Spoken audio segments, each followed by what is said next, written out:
हाँ जी दोस्तों, कैसे हैं आप? दोस्तों अक्सर आपने सुना होगा कि ये जर्नी आपकी अवेकनिंग की है। आपके काउंटर ट्विन ने आपको एक एसेंशियल जर्नी ट्रिगर करी। अब इसके बाद आपको सेल्फ अवेकनिंग प्रोसेस में फ़ोकस हो जाना चाहिए।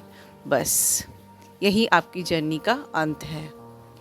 देखिए दोस्तों, ये जो जर्नी होती है ये सत्य है कि आपको बहुत डीप में समझनी है, बहुत कोर में समझनी है, बिकॉज़ ये एक मिस्टिकल जर्नी है, because this is the journey of one soul split into to.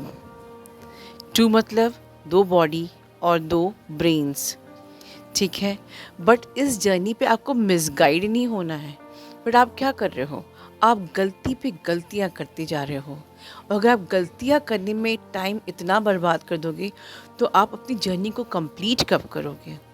और यही चीज़ बताना चाहती है आपको डिवाइन फेमिनिन कि जो गुनाह उनसे हो गया, जैसे कि वो खुद कहती हैं कि ये जो गुनाह मुझसे हो गया वो आप ना करें।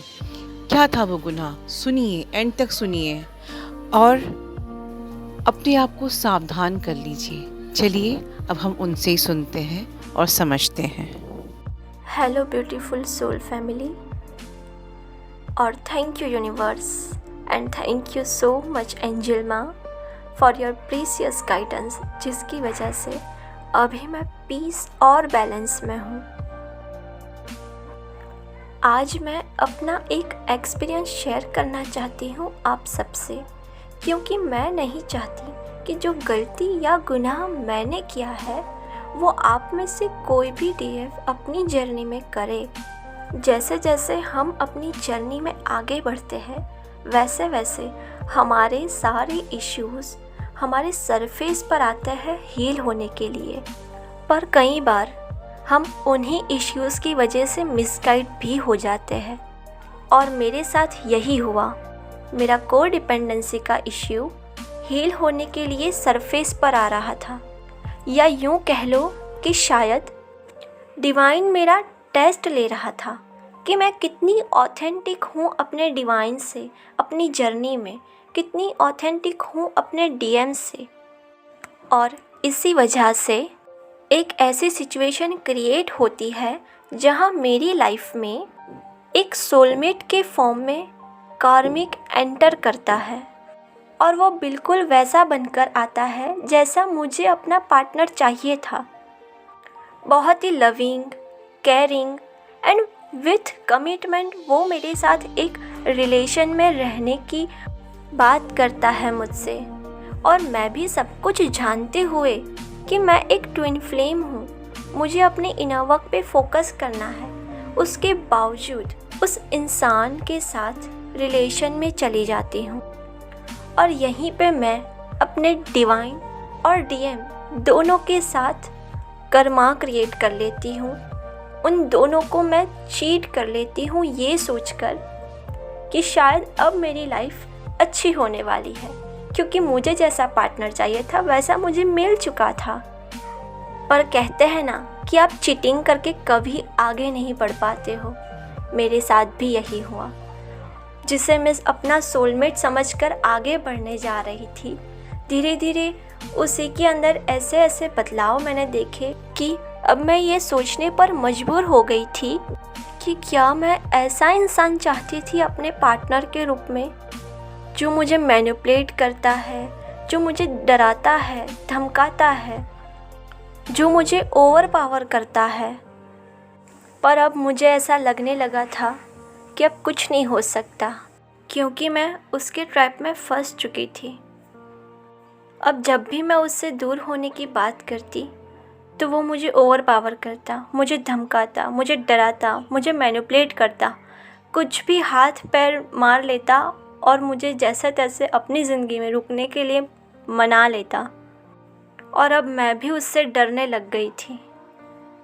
समझ नहीं आ रहा था कि इस ट्रैप से आखिर बाहर कैसे निकला जाए। पर एक दिन अचानक उसने मुझसे पूछा कि क्या तुम्हें मेरे साथ नहीं रहना है, और मुझे लगा कि अब यही मौका है सच बोलने का, और मैंने उसे बताया कि नहीं, मैं तुम्हारे साथ रहना नहीं चाहती हूँ। उस वक्त तो उसने मुझे कुछ नहीं कहा। उसने कहा ठीक है, तुम्हें नहीं रहना तो तुम जा सकती हो मेरी लाइफ से, एन्जॉय करो अपनी लाइफ। और उसने कहा कि मुझे हर जगह पर ब्लॉक करो। जैसा उसने बोला वैसा मैंने किया, हर जगह मैंने उसे ब्लॉक किया। पर जैसे ही मैंने ब्लॉक किया उसके दूसरे ही दिन उसने मुझे अलग अलग नंबरों से कॉल करना स्टार्ट किया। जब मैंने वो कॉल्स अवॉइड की तो फिर मुझे दूसरे नंबर से उसने धमकियाँ देना स्टार्ट किया कि देखो, अगर तूने मुझसे बात नहीं की ना तो मैं तुम्हारे घर आ जाऊँगा। ये सब कह के वो फिर से मुझे डराना चाहता था।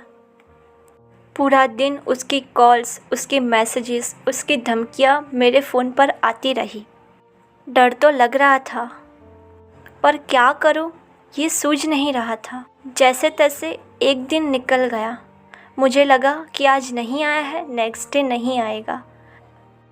दूसरे दिन सुबह वो मेरे घर आ पहुंचा। अब मैं और ज़्यादा पैनिक हो चुकी थी क्योंकि वो घर पर आ चुका था एक बार। उससे और ज़्यादा डर लगने लगा था कि कहीं घर पर पता ना चल जाए इन सब के बारे में, क्योंकि डर सिर्फ उससे नहीं था, मुझे अपने घर वालों से भी डर लग रहा था कि अगर उन लोगों को ये इन सब चीज़ों के बारे में पता चलेगा तो क्या होगा। मैं डर रही थी, पैनिक हो रही थी, कोई रास्ता सूझ नहीं रहा था। और फिर मैंने एंजल माँ से अर्जेंट सेशन लिया और उनसे बात करने के बाद मुझे समझ आया कि मैंने कितना बड़ा गुनाह कर दिया था। और जब गुनाह इतना बड़ा था तो उसकी सज़ा छोटी कैसे हो सकती है। जहाँ मुझे डिवाइन को चूज़ करना था वहाँ मैंने डिवाइन को चीट किया था। और मैं सोच रही थी कि चीट करने के बाद भी मेरी लाइफ स्मूथ हो जाएगी।